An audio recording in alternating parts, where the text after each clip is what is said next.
Car सेवक जा रहे थे, हुड़दंग मचाते हुए जा रहे थे, ये फैक्चुअल है। यार मैं अखिलेश को ज़्यादा से ज़्यादा देखना चाहूँगा, उनके विचार मैं जानना चाहूँगा, क्योंकि एक ढग्गी नेता यूपी में या आसपास एक अखिलेश भैया ही लग रहे हैं। अच्छा, आपके ऊपर राजद्रोह क्यों लगाया गया था? मैं नरेंद्र मोदी के बारे में बस यही बता रहा हूँ कि प्योरली अपॉर्चुनिस्ट, बिल्कुल किसी भी काम के आदमी नहीं है। ऐसे आदमी को मुझे बड़ा दुख होगा कि ये आदमी बिना सजा के अगर मर जाए। मेरे बाप का करेजा बाप का करेजा है कि मैं अपने जीवन में कभी भी कम्युनल नहीं होऊंगा और कम्युनल लोगों का मैं सपोर्ट नहीं करूंगा। मेरे लिए शर्म की बात होगी अगर नहीं करेगा तो फिर हमारे कंटेंट में दमी क्या होगी कि कैसे नहीं आए। हम तो कर ही रहे हैं कि इसके लिए करो ना, प्लीज करना सर, प्लीज। सरबाजी का लड़का है, वो करेगा वो। संजय भट्ट बाप की तरह है या नहीं है, हाँ। लेकिन उनकी वाइफ मेरी माँ की तरह है और मेरी माई है। तो हिंदी वाले ये शिकायत करना बंद कर दें। हैं हिंदी वाले अंडरपेड हैं, गुजरात दिखती के हैं, अंदर। जिनके लिए हीरो हैं वो हैं, हमारे लिए तो हीरो हैं संजय भट्ट। ट्रेन जा रही थी और वो जो बोगी थी और वो जो लोग थे वो नॉर्मल लोग नहीं थे, वो वही वाले थे जो आज मुल्ले काटे जाएंगे और जो मस्जिदों के आगे इस तरह के वो लगाते हैं, वो ट्रेन थी। मेरी समझ ये कहती है कि गोधरा हुआ था और गोधरा में 59 लोगों को जलाया गया था। गुजरात में राम मंदिर आंदोलन की आड़ में मुस्लिम्स के लिए एक पूरा माहौल बनाया रखा था। इस वाले नंबर की बोगी में एक मुस्लिम लड़की को ले जाया जा रहा है। गोधरा हो, एक अनफॉर्चुनेट घटना है। एक जगह पे एक मोहल्ले में 153 लोग मारे गए नरोदा पाटिया में। चाहे लेफ्ट के लोग थे तो उन्होंने कभी गोधरा के विक्टिम्स के प्रति कभी भी सहानुभूति नहीं जताई। हरिन पांड्या को किसने मारा? अखिलेश यादव अच्छे लगते हैं और इधर वो यादव वाली बात हो गई, बिहार इधर तेजस्वी यादव लगते हैं।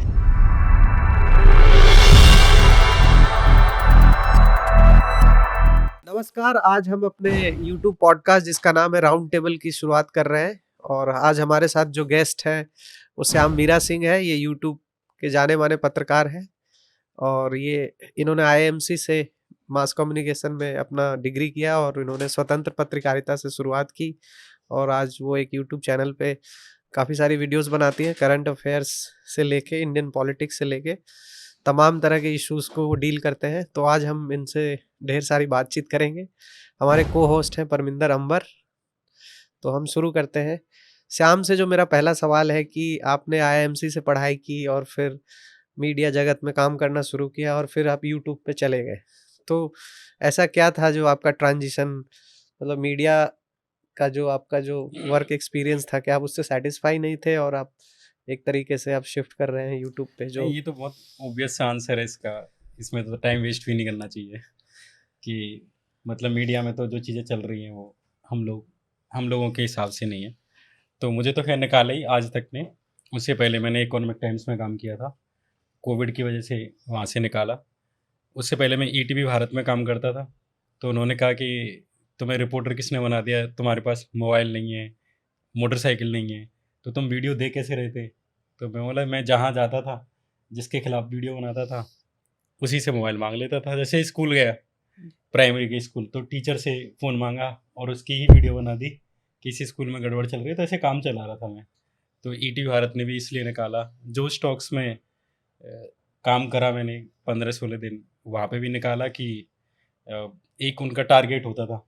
तो मैं कहता था कि ये टारगेट तो तुम इतना देते रहे हो कि ये अगले 15 घंटे में होगा ही नहीं। तो अगर आप मुझे 8 घंटे 9 घंटे से ज़्यादा काम करा रहे हो तो आप उसका पे करो। अच्छा, तो इस बात पे सैद्धांतिक तौर पे एक तरह से उन्होंने कहा कि तुम नौकरी छोड़ दो, तो मैंने छोड़ दी। हाँ, इस तरह से मैं उससे पहले आना चाहूँगा थोड़ा सा कि आप पत्रकार बने IIMC से पढ़ के। उससे पहले आप UPSC की तैयारी करते थे। हमारे यहाँ एक JNU में धौलपुर है जहाँ पे लोग बैठते हैं और वहीं से IAS बनते हैं। हाँ, तो आप भी बैठते थे, मुझे याद है। तो अचानक ऐसा क्या हुआ? क्योंकि आप UPSC भी दे रहे थे और मैं जो जानता हूँ आपके बारे में कि आपने UPSC की परीक्षा, अगर शायद आप OBC कैटेगरी में होते तो शायद आप क्वालिफाई होते। उस समय जो मेरिट थी और मैंने वो रिजल्ट भी देखा है। तो आपके दिमाग में, क्योंकि आपने पहली बार दिया था, शायद पहली बार ही दिया, दूसरी बार दिया था, आगे भी आप अगर ये पेपर आप देते तो शायद क्वालिफाई कर सकते थे, लेकिन आपने पत्रकार बनने का क्यों ठाना? नहीं, ऐसा कोई सोचा नहीं, मैं तो गलती से ही बना हूँ। और कई दूसरे पॉडकास्ट में वो कहानी मैंने बताई है, तो यहाँ पे टाइम वेस्ट होगा। पर UPSC में बहुत ओबियस था कि मेरी शॉर्ट मेमोरी है। हाँ। मुझे चीज़ें याद नहीं रहती। मैं रात को क्या किया है सुबह भूल जाता हूँ, इसलिए मैं चीटिंग नहीं करता। ओके, तो यूपीएससी का जो जर्नी था वो कहीं ना कहीं आपके जो हाँ। मीडिया में आप जब स्वतंत्र रूप से आप लिख रहे थे, पढ़ रहे थे, मैं भी आपके फेसबुक पोस्ट को काफी अच्छे से एनालाइज करता था या पढ़ता था, शेयर भी करता था कि श्याम मीरा सिंह लिखते हैं, ये हमारा फर्स्ट लाइन होता था। तो मतलब मैं भी यूपीएससी की तैयारी किया हूँ जब आप कर रहे हो उसी टाइम पे।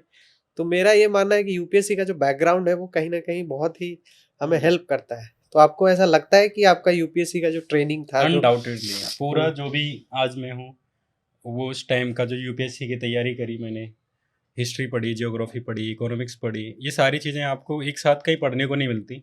कोई भी कोर्स कर लो, लेकिन यूपीएससी में आप इकोलॉजी भी पढ़ते हो, आप इकोसिस्टम के बारे में भी पढ़ते हो, आप जीएसटी के बारे में भी पढ़ते हो। तो एक छोटी छोटी जानकारी वहाँ से मिल जाती है। तो इससे ये चीज़ जर्नलिस्टों के पास नहीं थी। ज़्यादातर जर्नलिस्ट कोई बीए करके आ रहा है, कोई केवल जर्नलिज्म करके आ रहा है, तो बहुत एवरेज लोग हैं मीडिया में और एंकर्स को आप देख ही सकते हो। तो वहाँ पे मुझे ज़रूर हेल्प करी, और मेरी वीडियोज हैं और उसकी जो रिसर्च है, मान के चलिए 50 मिनट बोले जा रहा हूँ और कोई रिदम नहीं टूट रहा, कहानी नहीं टूट रही, इस तरह की स्क्रिप्ट है। तो उसमें सारी हेल्प यूपीएससी की वजह से। तो इसका कहने का ये मतलब है, आप ये कहना चाह रहे हैं कि पत्रकारिता में बहुत बेकार लोग हैं, कम पढ़े लिखे लोग हैं। जैसे कि मैं बोलता हूँ तो लोग नाराज होते हैं कि मैं ये बात बार बार क्यों बोलता हूँ। मेरे बगल में है संस्थान है, और मैं जानता हूँ कि ज़्यादातर 12वीं पास करके लड़के आते हैं, कोर्स करके करते हैं, उनको फिर 15-20 हज़ार पे किसी चैनल में रख लिया जाता है। तो उनके पास ना हिस्ट्री का नॉलेज है, ना सोशियोलॉजी, ना इकोनॉमिक्स, ना कह सकते हैं किसी भी भारतीय पॉलिटिक्स का। लेकिन अगर वो ग्राउंड रिपोर्टिंग करने जा रहा है कोई छात्र, जिसको कह सकते हैं कि सोशल और इकोनॉमिक्स का कोई ज्ञान नहीं है, तो वो पत्रकारिता में क्या वो कमज़ोर पत्रकारिता करता है, जैसे जो पत्रकार कर रहे हैं अभी? आप किस तरह इसको देख रहे हैं? नहीं, बात जैसे किसी नॉलेज से कोई अच्छी पत्रकारिता कर रहा है, ये तो मैं नहीं मानूंगा। हाँ। कि कोई पीएचडी है तो वो अच्छा पत्रकार है। मतलब बहुत सारे लोग कम जान के भी अच्छी बात कहते हैं। गांव में कोई एक ताऊ होगा जो पढ़ा लिखा नहीं होगा लेकिन बात सही कह रहा होगा, और वहीं एक ऐसा लड़का होगा जो बना हुआ होगा वकील, लेकिन दंगे की बात करता होगा। तो पत्रकारिता में मैंने जो देखा, मतलब ज़्यादातर मीडिया में जो मेरे सीनियर भी थे या बाकी थे, तो मैं यही देखता था कि अगर मैं यहाँ रहा तो ये सीनियर है, सीनियर पोजीशन पे जाके ये इतना ही कमाता है लास्ट, तो मैं 20 साल बाद भी यहाँ यही कर रहा हूँगा, इसकी तरह लाइन लिख रहा हूँगा, चीज़ें कर रहा हूँगा। एक जगह पॉडकास्ट है, मुझसे पूछा किसी ने कि मीडिया में ऐसे कौन से लोग आपको लगते हैं कि वो अगर मीडिया में नहीं होते, वो अपनी जॉब छोड़ देते तो वो बहुत कुछ अच्छा कर रहे होते हैं। तो मैंने उसे एक जवाब दिया कि वो मीडिया में हैं इसलिए ही उनकी वैल्यू हो जा रही है जी। बाकी किसी और फील्ड में वो अगर होते तो बेरोजगार होते। ज़्यादातर जर्नलिस्टों की जो हालत है, जितने भी आप रुबका लियाकत है, ये बहुत ही बिलो एवरेज नॉलेज है इनकी। और इवन लेफ्ट में भी अगर आ जाओगे तो मैं कुछ पत्रकारों की नहीं कह रहा, सारे एवरेज लोग ही यहाँ पे सरवाइव कर रहे हैं मीडिया में। तो जो वैचारिक जो प्रॉब्लम आती है वो क्या उसका ज्ञान से भी है क्या? जैसे कि ये लोग इसलिए आरएसएस या भाजपा का जो एजेंडा है जिसमें आप काम नहीं करते हैं। नहीं, मुझे ऐसा लगता है इसमें परवरिश आती है, और परवरिश ही तय करती है कि आप किस तरफ की लाइन लोगे, है ना? नहीं, परवरिश तो आपकी भी हुई होगी। हाँ, कि आप जिस परिवार में पैदा हुए, जहाँ से। बिल्कुल, एजुकेशन आपको उसे थोड़ा बैलेंस करने का काम करती है जी। मैं तो अभी भी यही मानता हूँ कि कोई भी अपनी परवरिश को बिल्कुल न्यूट्रल नहीं कर सकता है। कोई अगर यादव परिवार में से पैदा हुआ है, हाँ। राजपूत पैदा हुआ है, हाँ। तो वो in the end till the death वो एक राजपूत ही रहेगा, यादव ही रहेगा, और ब्राह्मण तो वो ब्राह्मण रहेगा, ये सच है। हाँ। कोई कहे कि मैं एंटी कास्ट हो गया हूँ, हाँ। कोई कहे कि मैं बहुत न्यूट्रल, बहुत लिबरल, या वो मैं डिकास्ट नहीं कर पाएगा। हाँ, basically ये अपने मुझे आप इस चीज़ में बहुत बिलीव है नहीं। मेरे बहुत सारे दोस्त हैं, इवन मैं खुद अपने आप को कहता हूँ। कास्ट जो एंटी कास्ट जो आइडियोलॉजी है उसमें आपका कैसे मतलब इंट्रोड्यूस हुआ? क्योंकि यूपीएससी वाले जब हम तैयारी करते हैं तो हम अक्सर हाँ बस इस पे हम एक रखते हैं कि सरकार का जो व्यू है प्रो रिजर्वेशन है, तो आपको अगर यूपीएससी का इंटरव्यू देने जा रहे हैं तो रिजर्वेशन के प्रो में बोलना है, इवन दो यू सपोर्ट और नॉट जो भी है। तो आपका कैसा रहा मतलब एंटी कास्ट आइडियोलॉजी के? नहीं, मेरा ऐसा मतलब जो आम गांव में जो लोगों के जो व्यूज होते हैं, चाहे वो महिला को लेके हो, चाहे किसी भी LGBT को उनको लेके हो, तो जो एक आम आदमी के विचार रहे मेरे शायद वही थे, और उससे भी ज़्यादा ब्रूटल और बदरूप थे। उस टाइम पे मुझे एक आरएसएस का एक प्रचारक था नहीं कहना चाहिए, उम्र उनकी काफ़ी थी, बहुत समझदार आदमी थे वो। उन्होंने मुझे अम्बेडकर की एक पांचजन्य की किताब थी, अच्छा। पांचजन्य की पत्रिका थी, जो डॉक्टर अम्बेडकर पे एक पूरी विशेषांक पत्रिका आई थी।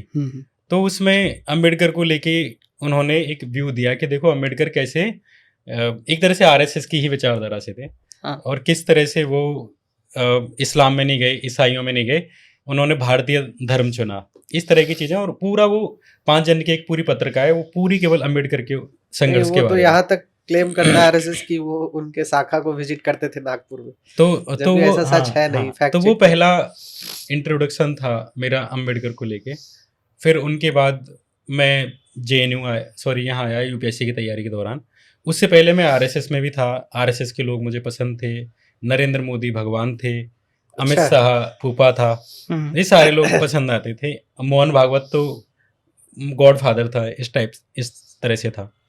पर जब मैं तैयारी के लिए आया, संकल्प में एक आरएसएस की कोचिंग है, वहाँ पे मैंने कोचिंग करी। संकल्प में किया? हाँ, तो उस जगह मुझे थोड़ी चीज़ें ऐसी लगी कि ये पहली बार मुझे शिक्षा उपलब्ध हुई, पहली बार मुझे अच्छे विचार उपलब्ध हुए। उससे पहले जैसे मैं याद है मुझे, जब मैं ग्रेजुएशन में था तो लोग कहते थे कि अरे ये तो वामपंथी है, फलाना आदमी वामपंथी है। तो मुझे लगता था वामपंथी मतलब कोई आतंकवादी होता है। तो मेरे तक वो विचारधारा नहीं पहुंची, नाम मुझ पे ग्रेजुएशन तक नहीं पहुंचा। तो विचारधारा तो पहुंची ही कब होगी? सही बात। तो पहली बार जब शिक्षा उपलब्ध हुई, किताबें उपलब्ध हुई, दोस्त उपलब्ध हुए, पहली बार मैं किसी मुस्लिम के साथ एक छत में रहा, पहली बार अलग अलग कास्ट के लोग मिले, तो मुझे लगा कि मेरे साथ कुछ गड़बड़ है। जब मैं बहस करता था लोगों से और आरएसएस का पक्ष रखता था, हिंदूवादी पक्ष रखता था, और जब वो सामने वाले डिबेट करते थे, इत्तेफाक से मुझे अच्छे रूम पार्टनर मिले। वो कोई आईआईटीएन था, अभी उनमें से कई आईएएस है, एक की 299 रैंक थी, कई आईआरएस हैं, कोई जीएसटी कमिश्नर है। तो मुझे अच्छे रूम पार्टनर मिल गए। तो जब वो बहस करते थे तो मुझे उनसे तो मैं बहस करता था और मुझे ऐसा लगता था कि मैं जीत रहा हूँ। पर जब मैं घर में आता, कमरे में आता, तो मैं रियलाइज़ करता था कि मैं कहीं मिस्टेक कर रहा हूँ और मेरे अंदर कुछ कमी है। तब मुझे चीज़ें थोड़ी थोड़ी रियलाइज़ हुई कि मेरे अंदर कोई कमी है जिसे मुझे सही करना चाहिए। तो मैं थोड़ी थोड़ी चीज़ें सही करी। उस टाइम पे ही मुझे एक राहुल सोनपिंपले हैं, उनकी एक वीडियो दिखी यूट्यूब पे, और वो जेएनयू में डिबेट्स से पहले की, इलेक्शन से पहले की जो डिबेट छात्र संघ अध्यक्ष का चुनाव लड़ चुके हैं। हाँ, 2016 इलेक्शन से पहले की जो डिबेट होती है जिनमें वो क्लासेज में जाते हैं और वहाँ भाषण देते हैं। तो मैं पहली बार एक ऐसा आदमी देख रहा था कि जो आरएसएस को भी बुरा बोल रहा है और जो वामपंथियों को भी बुरा बोल रहा है। अच्छा। तो वामपंथियों के लिए तो मेरे मन में विचार पहले से ही आरएसएस की वजह से नेगेटिव थे, अब आरएसएस के लिए भी नेगेटिव हो गए थे। तो मुझे कोई एक ऐसा विचार पहली बार दिखा कि जो इन दोनों को गाली दे सकता है या दे रहा है।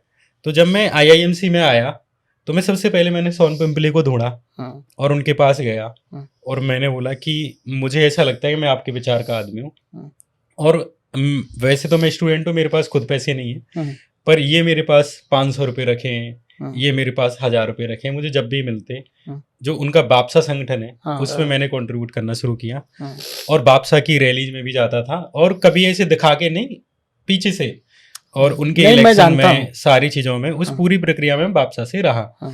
तो बापसा शायद एक पहला गेट था जिसने थोड़ा विचार मेरे अच्छे करे। उसके बाद जो विचारों को मुझे लगता है कि चेंज करने में मेरी जो गर्लफ्रेंड रही, एक्स रही, उन्होंने बताया कि मैं कितना हरामी आदमी हूँ। तो ऐसे करके चीजें थोड़ी थोड़ी सही हुई। आप अभी ये कह रहे थे कि कोई डी कास्ट नहीं हो सकता, मैं फिर वहीं घूम के आ रहा हूँ, क्योंकि अगर आप ये कह रहे हैं कि कोई डी कास्ट नहीं हो सकता है, थोड़ा कठिन सवाल नहीं, है। मैं ऐसा नहीं, मैं सवाल मैं पूरा करूँ नहीं, मैं इस बात को वापस लेता हूँ कि एक तो मैं किसी भी चीज में 100% स्टेटमेंट में देता नहीं हूँ। हालांकि मेरा ये यकीन है कि कोई ये कहे कि वो अपनी आइडेंटिटी छोड़ चुका है, 80-20 का रूल रहता है। आप 80 वही रहते हो जो आप हो, 20 में आप समाज के लिए, दोस्तों के लिए, यारों के लिए आप जाते। ओके, तो YouTube का जो कंटेंट का जो जर्नी है, आपके मतलब जो भी टॉपिक्स आप जो चूज करते हो, जिस पे वीडियो बना रहे हो, चाहे हिरेन पंड्या पे बना रहे हो या फिर मोदी पे बना रहे हो, अमित शाह पे बना रहे हो, आरएसएस पे बना रहे हो, मैंने तमाम तरह के आपके वीडियोस देखे। तो आप जिस तरीके जो टॉपिक आप चूज कर रहे हो वो काफी एक तरीके से कंट्रोवर्शियल टॉपिक हाँ। है। उसमें से कई सारे जो पत्रकार हैं, चाहे वो बहुजन हो चाहे मुस्लिम पत्रकार, तो मतलब जा ही नहीं सकता है क्योंकि उसको डर होगा कि तुरंत केस होगा और उस पर मुकदमा होगा। तो आप मतलब जो आप कंटेंट को जो चूज करते हैं कि हमें इस पे बनाना है, हालांकि गहरी रिसर्च करते हो आप, काफी रिसर्च होता है, तो आपका वो मतलब डर नहीं लगता? आपको लगता है क्या कि कहीं पुलिस हाँ, उठा के नरेंद्र ना ले मोदी गई? अमित शाह से डर नहीं लगता है? नहीं, डर वाली बात तो है नहीं, और मेरे अंदर दिमाग बहुत कम है, तो डर, भय, लगाव, प्यार, मोह, ये चीज़ें हैं नहीं मेरे दिमाग में। तो जब मोह, लगाव, प्यार नहीं है तो डर भी नहीं है। तो उसमें मुझे फिर कोई कितना बड़ा है कितना छोटा है उससे मैटर ही नहीं करता। सरकार है, पक्ष का है, विपक्ष का है, दोस्त है, पिताजी है, मम्मी है, उससे कोई फर्क नहीं पड़ता। मेरे अंदर इतना सा दिमाग है तो मुझे कुछ पता ही नहीं कि मैं सही कर रहा हूँ, गलत कर रहा हूँ, भयानक कर रहा हूँ, छोटा कर रहा हूँ। नहीं तो मेरा ये थोड़ा कहने का मतलब है कि आरएसएस का काला सच क्या है? आपका- आप बना रहे हैं वीडियो, नहीं, थोड़ा सा मुझे इस पे पहले थोड़ा सा हाँ, एक कॉन्टेक्स्ट मैं ये लेना चाह रहा हूँ कि आप जब वीडियो बनाना चाह रहे हैं जिस टॉपिक पे, तो चूज कैसे आपका करते हैं? What is the creative process? उसमें आपको कोई बताता है, आपके अंदर से गट फीलिंग आती है कि चलो हम आरएसएस पे बनाते नहीं, जैसे ऐसा होता है कि कुछ चीज़ें ऐसे होती हैं, जैसे मेरी वीडियो बनाने का एक ही रीज़न रहता है कि क्या उसमें ऑलरेडी एक इंटेंस रिसर्च उपलब्ध है। अच्छा, पहला, क्या उस टॉपिक से रिलेटेड बुक्स हैं, ऑलराइट, क्या उस केस से रिलेटेड कोर्ट का जजमेंट है, चार्जशीट है या कुछ है, हाँ, तभी मैं कोई वीडियो बनाता हूँ। राहुल गांधी को भी जब पार्लियामेंट से निकाला गया, उनकी संसद की सदस्यता रद्द करी गई, मैंने वीडियो नहीं बनाई। Rahul Gandhi has been disqualified as member of parliament. पूरे सारे यूट्यूबर्स ने बनाई, बहुत इंपॉर्टेंट टॉपिक था, हम्म। है ना। चाहे विनेश फोगाट का मामला हो, चाहे कई सारे ऐसे मामले हैं इनके बिना तो कुछ भी नहीं है, हम खिलाड़ी भी नहीं है, जिनमें जो अभी के हैं और उनमें उनके ऊपर कोई बुक्स नहीं है, उनके ऊपर कोई रिसर्च नहीं है, मैं नहीं करता। मुझे लगता है कि ये काम करने के लिए बहुत सारे जर्नलिस्ट ऑलरेडी हैं। मैंने जो वीडियो बनाई, जैसे एक वीडियो के बारे में बात करूंगा, मैंने बनाई थी स्नूप गेट कांड। हाँ, स्नूप गेट तो स्कैंडल नरेंद्र में। मोदी से रिलेटेड एक कांड है जिसमें अमित शाह ने हाँ, एक हाँ, लड़की की पीछा करवाया, हाँ, जो वो कह रहा और वो एक प्रूवन केस है। ये पुराना वीडियो आपका है। हाँ, हाँ। तो इसमें प्रॉपर ऑडियोज हैं जिसमें अमित शाह पुलिस वालों से कह रहे हैं कि वो लड़की गई, उसके साथ कौन सा लड़का है, वो इशरत कितनी जहां देर- वाला है क्या? नहीं, इशरत नहीं, जहां ये नहीं। दूसरा है। लड़की दूसरा का नाम वो मैं नहीं ले रहा, encounter, प्राइवेसी की वजह कपिल से। मिश्रा का वीडियो इस पर देख लीजिए। अच्छा, अच्छा, हाँ, अच्छा। विधानसभा में। लड़की का नाम मैं प्राइवेसी की वजह से नहीं ले रहा, हाँ, मुझे याद है वैसे। उसमें फिर मुझे क्या हुआ कि मेरी ऐसी ही क्यूरियसनेस जागी कि दरअसल ये केस क्या है। तो उसमें अचानक से मुझे क्या हुआ कि 2010 की कोई वेबसाइट होगी, तो उस पर एक पुरानी PIL डली हुई थी, अच्छा, और वो PIL ऐसे मतलब डार्क, जैसे मैं जब रिसर्च करता हूँ तो कई सारे डार्क वेबसाइट्स होती हैं जिन पे आप कोई भी बुक एक्सेस कर सकते हैं, हाँ, हाँ, कोई भी बुक आप फ्री में वहाँ से डाउनलोड कर सकते हो। तो मुझे मान के चलिए जनसंघ की कोई 1974 की कोई किताब लिखी हुई है किसी ने, तो वो मुझे पढ़नी है, तो मैं आराम से वहाँ से ढूंढता हूँ। तो ऐसे ही मुझे ये वाली PIL मिल गई। ये PIL एक IAS अधिकारी की थी जिसने ये केस डाला था कि इस तरह से नरेंद्र मोदी ने और अमित शाह ने एक लड़की की जासूसी करवाई है। कोर्ट ने ये कह दिया कि इस PIL में इतने संगीन आरोप हैं, इस तरह की बात है कि आप इनको हटाओ। तो कोर्ट के कहने पे वो PIL वापस गई और वो इंटरनेट से गायब हो गई। मुझे वो डार्क वेब पे मिल गई, उनकी डाली हुई होगी कहीं कैसे भी करके, आर्काइव वगैरह में होगी। तो मैंने ऐसे ही देखा और मैंने उसमें पढ़ा, उसमें नरेंद्र मोदी तक का नंबर तक था, ईमेल तक था, कौन सी टाइमिंग पे कौन सी लड़की कितने बजे कौन से गेट से निकल रही है, ये सब उसमें डिटेल्स थी। अब मेरे अंदर उत्साह जाग गया कि यार ये तो बड़ा काम है और ये वीडियो आनी चाहिए, क्योंकि ये डिटेल्स कोर्ट के फैसले के बाद इंटरनेट से हट गई और इवन PIL ही उनको वापस करनी पड़ी, उसमें से वो सारे पार्ट्स काटने पड़े। पर चूंकि ये PIL करीब 2010 में डाली गई और 2013 में अमित शाह की ऑडियो वायरल हो गई, तो वो बात जो PIL में उन्होंने आरोप लगाए थे जिनको कोर्ट ये कह रही थी कि ये संगीन है, वो सब साबित हो गए। हाँ, तो मैं बोला कि अब अगर ये कोर्ट की अवमानना है कि बिना कोर्ट के जजमेंट के रिवर्सल हुए, उस चीज के वापस लिए हुए, आप वही चीज कर रहे हो जिसके लिए कोर्ट ने मना कर दिया है जी। तो मेरा मन हुआ कि इस वीडियो का रिस्क तो मैं लूंगा, अच्छा, कोर्ट का भी रिस्क लूंगा कि कोर्ट ने मना कर दिया, कोर्ट की अवमानना है, लेकिन चूंकि वो प्रूवन है ना, तो आप इसको अनप्रूवन करो। मैं चाहता था कि अगर ये केस भी जाएगा, कोई बात भी होगी, तो एटलीस्ट इस पे कोर्ट में बहस होगी, एटलीस्ट इस पे बात होगी। हाँ, तो मैंने उस पे एक वीडियो बना के तैयार करी, और उस टाइम पे इलेक्शन आ रहे थे, और उसी 2024 टाइम वाला। पे हाँ डिक्टेटर वगैरह हाँ, ध्रुव राठी ने अच्छा। बनाई। उस टाइम पे मैंने ध्रुव राठी को बताया कि ऐसे से यार ये वीडियो तैयार कर रखी है मैंने, तो ये डेंजरस वीडियो थी। उस टाइम पे मैंने जानबूझ के इलेक्शन के टाइम पे नहीं डाली, क्योंकि मैं नहीं चाहता था कि मेरा काम इस तरह से देखा जाए कि वो एक सुपारी वर्क की तरह, कि आप अच्छा। इलेक्शन है तो आप एक सेंसिटिव इशू को उठा रहे हो, और इलेक्शन नहीं तो आप भूल जाओ। तो मैंने वेट किया कि मुझे ना तो सब्सक्राइबर का इंतजार है कि भाई इससे मेरी वीडियो पे चर्चा होगी, ट्विटर पे बात होंगी।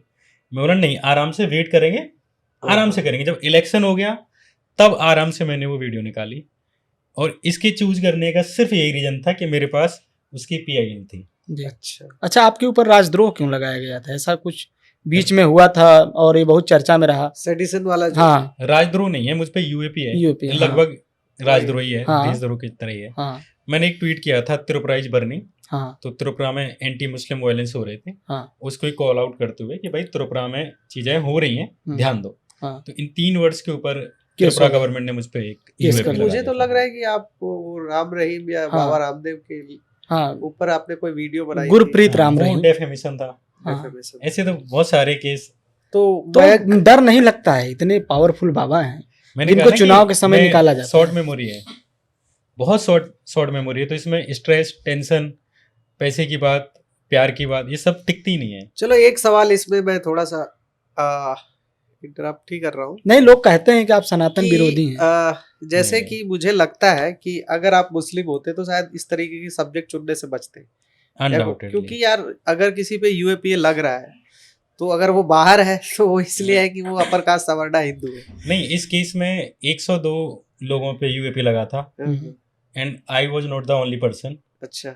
और बाकी सारे मुस्लिम ही थे, पर उनमें से कोई ऐसे अरेस्ट नहीं हुआ, क्योंकि वो केस ही बहुत बोगस था। Bogus case. बात लेकिन आपकी सही है कि सवरना हो तो आप उठा सकते हो।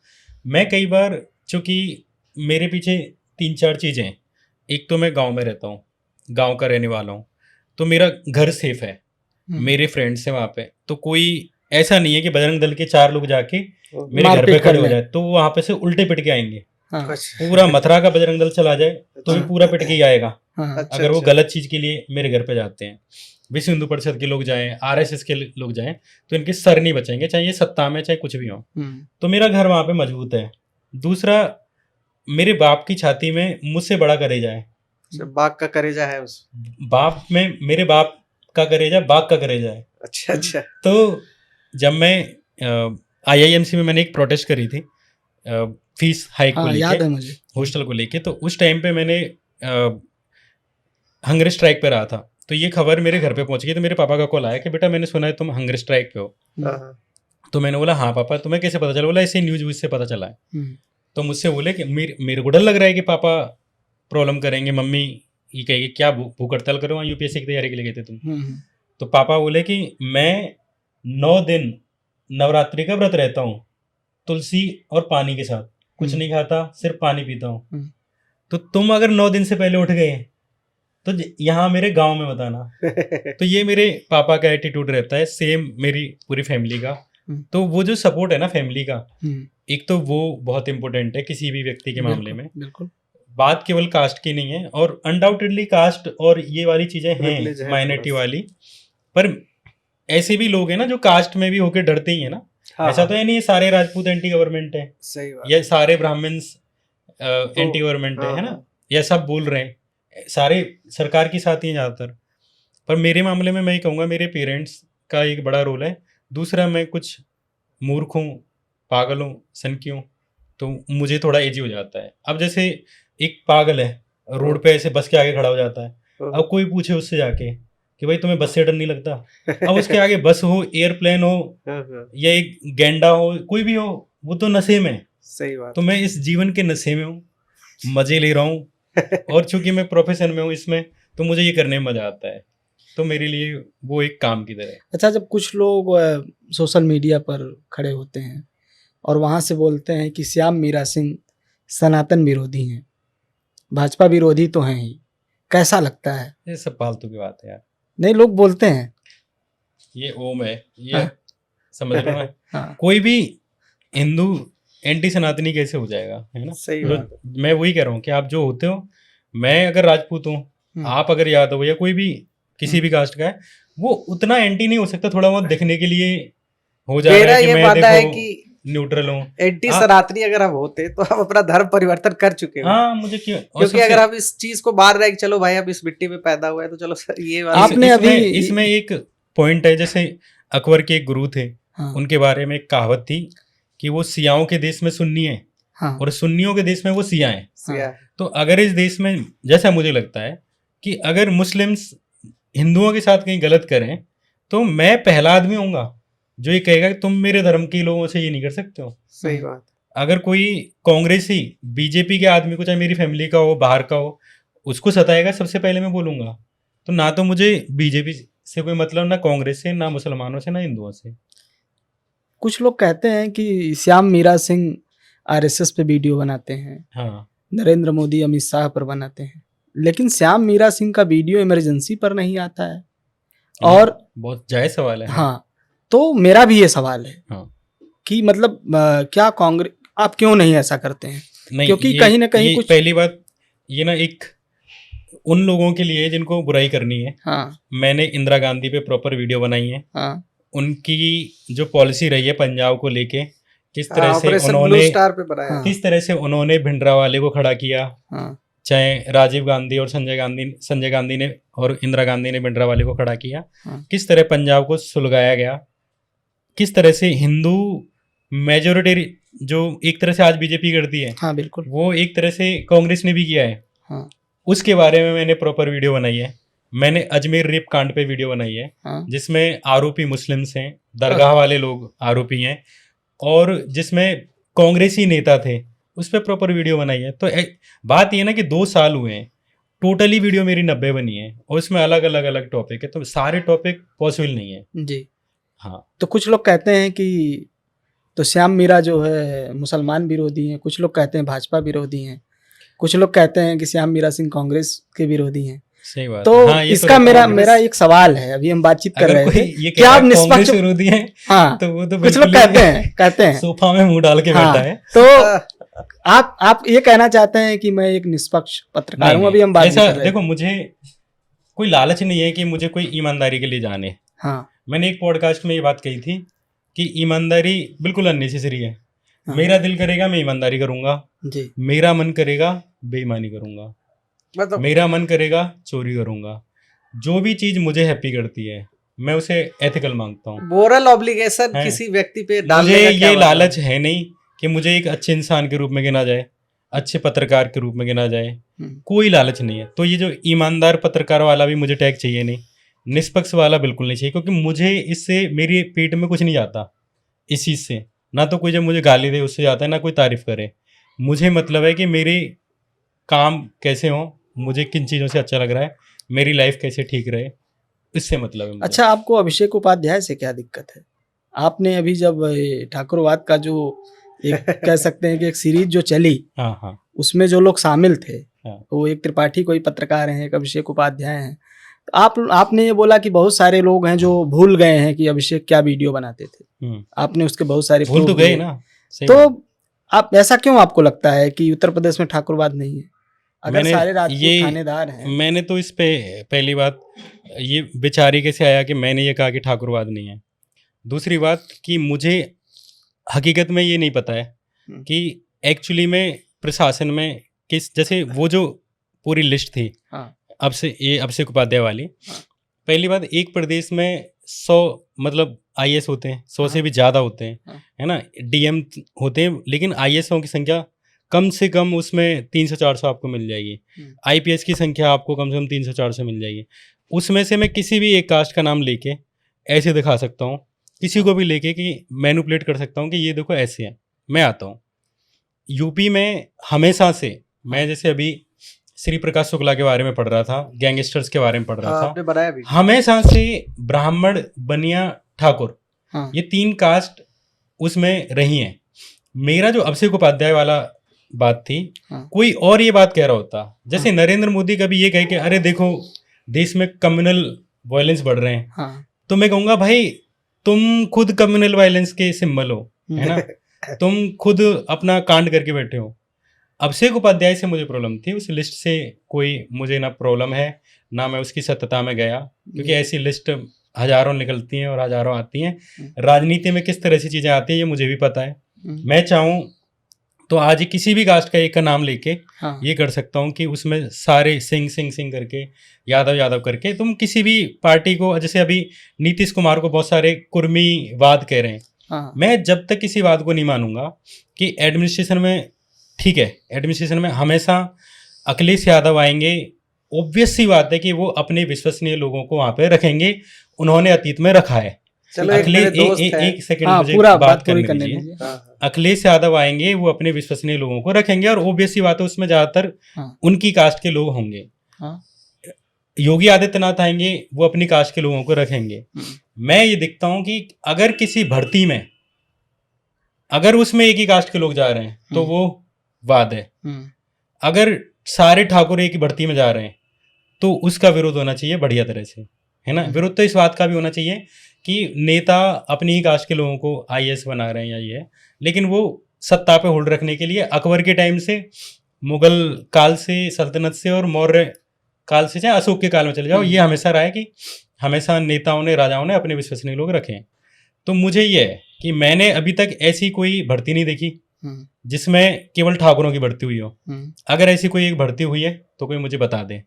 पुलिस की सिपाही की भर्तियां हुई नहीं, वाइस चांसलर की लिस्ट तो है। वाइस चांसलर की लिस्ट तो आप उसमें, मैंने कहा ना कि सारे लोग जो नेता हैं वो अपने कास्ट के, और इवन योगी आदित्यनाथ तो खुद ठाकुरों की पीठ से आते हैं, तो उनका तो जन्म ही उसी से हो रहा है, तो उन्होंने अपनी कास्ट के लोग रखे।